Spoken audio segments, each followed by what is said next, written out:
Necklace मिल गया। कहाँ से मिल गया? तुम्हारी बहन के गले में, और साथ में तुम्हारा बहनोई भी था। मैं नहीं मानता। तुम तो ये भी नहीं मानोगे कि तुमने खुद हमारी ऑफिस से 5 लाख रुपए चुराए। अगर मैं चाहती तो पुलिस में रिपोर्ट करके तुम सबका हवालात में बंद करवा सकती थी, मगर अपने खानदान की इज्जत का ख्याल आ गया। अच्छा किया। अगर तुम्हें रुपयों की इतनी जरूरत थी तो मुझसे कहते, मैं तुम्हें दे देती। चोरी करने की क्या जरूरत थी? मोना, देखो मोना, पति पत्नी के रिश्ते की बुनियाद एक दूसरे के प्रति विश्वास पर होती है। उस विश्वास को विश्वासघात में तुमने बदला है। क्या मतलब?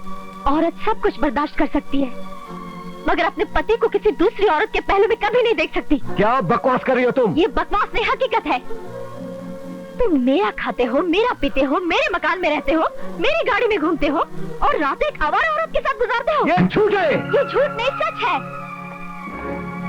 उस रात डांस के बाद मुझे होटल में अकेला छोड़कर तुम उसी डांसर से मिलने नहीं गए थे। फिर दूसरे दिन मेरे 50,000 रुपए लेकर उसी लड़की को देने शहर नहीं गए थे। सारी रात उसके घर गुजारने के बाद सुबह मैंने तुम्हें उसके घर से निकलते हुए खुद अपनी आंखों से देखा है। चुप क्यों हो? बोलो, क्या रिश्ता है तुम्हारा उस लड़की के साथ? काश मैं बता सकता, उसके साथ मेरा क्या रिश्ता है। मैं बताती हूँ। उस आवारा बदचलन औरत के साथ तुम्हारा बिस्तर का रिश्ता है।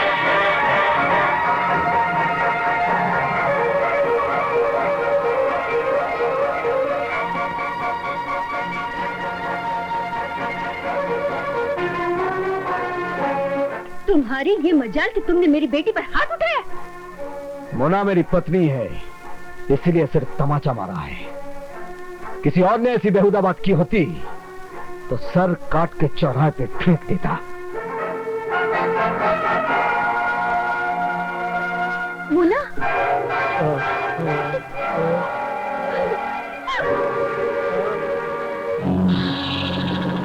रमेश बेटा, अब इसका कुछ ना कुछ इंतजाम करना ही पड़ेगा।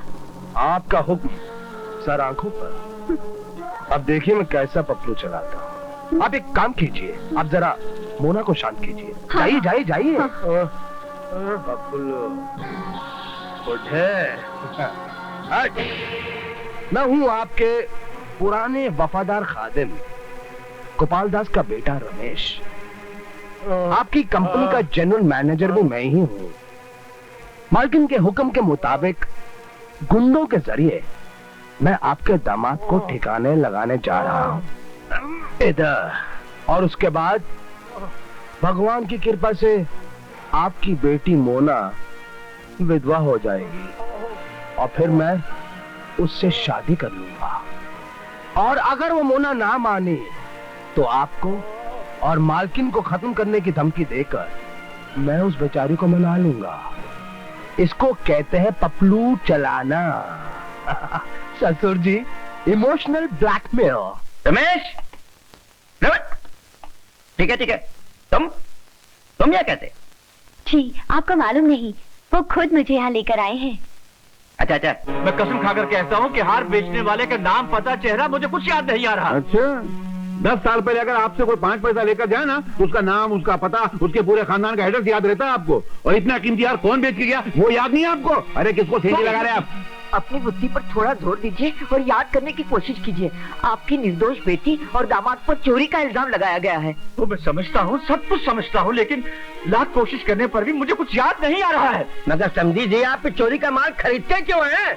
ओहो, अगर मुझे ये पता होता कि ये चोरी का माल है तो मैं जानबूझकर ये सौदा करता ही क्यों? मामा जी, आपने इस हार का सौदा जानबूझकर नहीं किया, लेकिन मेरी बहन सुमन का सौदा तो आपने जानबूझकर किया था ना।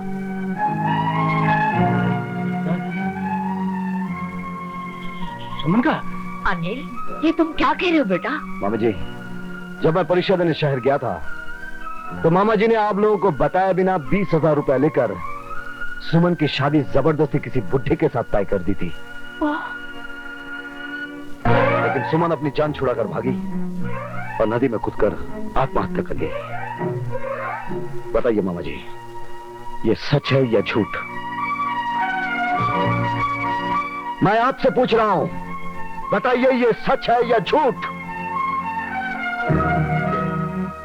ये सच है। लेकिन बेटा, ये सब तुमको किसने बताया? सुमन ने मुझे सब कुछ बता दिया है। तो सुमन बहन जिंदा है? जी, आपके पिताजी ने तो मारने की पूरी कोशिश की थी, मगर भगवान ने बचा लिया। कहाँ है वो? वक्त आने पर सब कुछ पता चल जाएगा। पिताजी, आप लालची और कंजूस थे ये तो पता था, लेकिन आप इतने बड़े। अरे आपको तो पिताजी कहने में मुझे शर्म आ रही है।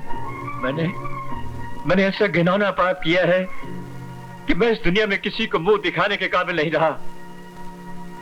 मैंने पैसों को सिर्फ अपना समझा है, अपनों को अपना कभी नहीं समझा। कुछ जैसे गंदे आदमी का डूबकर मर जाना ही अच्छा है।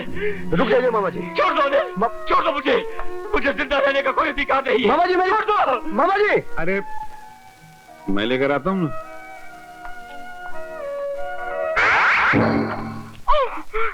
आइए ससुर जी, बाहर आ जाइए। ये क्या है? ये पानी कहाँ गया है? वो आप हर महीने की पहली तारीख को मुझे कुएं में फेंकने की धमकी देते थे ना, तो मैंने म्युनिसिपैलिटी वालों से कंप्लेंट की, उन्होंने कुआं भर दिया। बाहर आइए। अरे मामी जी, सब ठीक है, सब ठीक है। देखो। अरे कहाँ था तू? तुझे पता है कितना जोड़ तोड़ करके मैंने अनिल और मोना के बीच में दरार पैदा कर दी। 5 लाख रुपए सिर से गायब हो गए।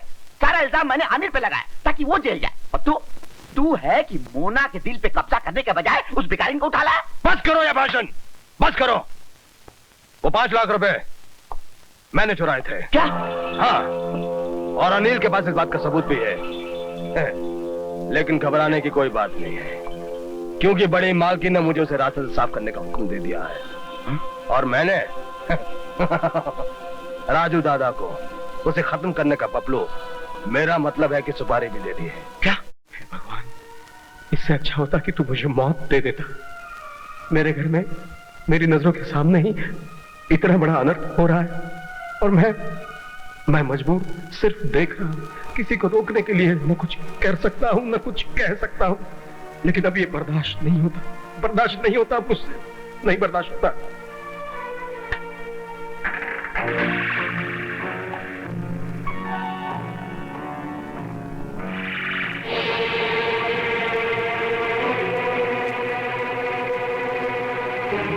कौन हो तुम? किससे मिलना है? बेशर्म औरत, तेरी इतनी हिम्मत कि तू यहाँ तक चली आई? लेकिन ये है कौन?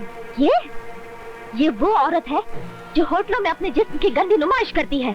ये आप क्या कह रही है? तो जैसी औरत को औरत कहना औरत जात का अपमान करने के बराबर है। बेशर्म नीच औरत, तेरी इतनी हिम्मत कि तू सच धज के उनसे मिलने यहाँ तक चली आई? देखिए, आप मेरी असलियत नहीं जानती। तेरी असलियत तो मैं अच्छी तरह जानती हूँ। बेहया, तू वो जहरीली नागिन है जिसने मेरे पति को फंसाकर मेरी खुशियों को डस लिया है। कमीनी! भाभी!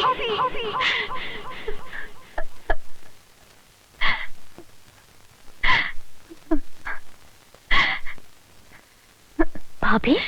हाँ भाभी, अनिल मेरा भाई है, सगा भाई, और तुम मेरी भाभी हो। भाई बहन के रिश्ते को इतनी गंदी गाली मत दो। तो फिर उन्होंने मुझे ये बात बताई क्यों नहीं? इसलिए कि मैंने उन्हें कसम दी थी, क्योंकि मैं होटलों में नाचती थी। इसे भैया की इज्जत को दाग लग सकता था, उनका सर दुनिया के सामने झुक सकता था। और आज रक्षाबंधन है और मैं भैया को सिर्फ राखी बांधने आई थी। ये देखिए, मुझे माफ कर दो सुमन। गलतफहमी की वजह से मुझसे वो खिलौना पाप हो गया है जिसका इस दुनिया में कोई प्रायश्चित नहीं। मैंने भाई बहन के पवित्र संबंध को ऐसी गंदी नजर से देखा है कि मैं तुम दोनों से माफी मांगने के काबिल भी नहीं रही। मुझे माफ कर दो। नहीं भाभी, भैया, तुम क्या काम है? हम जानते हैं भाभी कि आपको हमारा यहाँ आना एक नजर नहीं भाता, इसलिए हम लोगों ने आना ही बंद कर दिया। मगर आज अगर हम ना आते तो हमसे ज्यादा एहसान फरामोश और कोई नहीं होता। क्या मतलब है तुम्हारा? एक औरत के लिए उसका सुहाग ही सबसे बड़ी दौलत होती है। मेरे पति बहुत सख्त बीमार थे, इनके बचने की कोई उम्मीद नहीं थी। भैया ने इनके फेफड़ों के ऑपरेशन के लिए अपने दामाद अनिल के हाथों 50,000 रुपए भेजे और भगवान ने मेरा सुहाग बचा लिया। तो अनिल वो 50,000 रुपए आपके लिए ले गए थे? हाँ बेटी, तुम बहुत खुशकिस्मत हो जो तुम्हें अनिल जैसा पति मिला। वो इंसान के रूप में देवता है। हे भगवान, बात क्या थी और मैं शक की शिकार उन्हें क्या क्या कह बैठी। भगवान मुझे कभी माफ नहीं करेंगे। अरे चना, अबे चना तो दूंगा ये कभी। मोना बहन, यहाँ आइए, आइए आइए, सुनिए कहानी। देखिए कैसे खानदानी चोर पाल रखे हैं आपने। वो हार किसने चुराया था? जी मैंने। फिर? मगर वो हार मुझसे गोपाल दास जी ने ले लिया था। सुन लिया? उनके बाजू में कौन खड़ा था? नाम बोल उसका। उनके बेटे रमेश बाबू। क्या? सुमन बिटिया, तो क्या वो यहाँ काम करते हैं?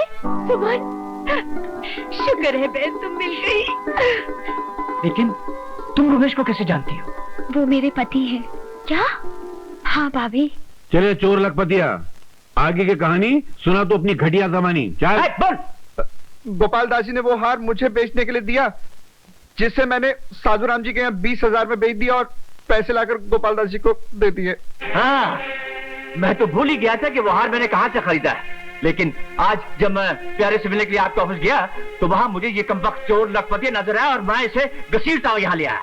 लेकिन देखने में तो दोनों बाप बेटे भले लगते थे। भले? वो भले नहीं है, शैतान के कुत्ते के पिल्ले हैं। और खासकर वो रमेश साहब है ना, वो हरामी पने में अपने बाप के भी बाप हैं। आपके ऑफिस से 5 लाख रुपए चुरा के वो भाग रहा था। अनिल साहब ने उसको पकड़ा, सारे पैसे छीन लिए वो इस बैग में, और साथ में वो वीडियो कैसेट भी है जिसमें उनकी चोरी की दास्तान छपी हुई है।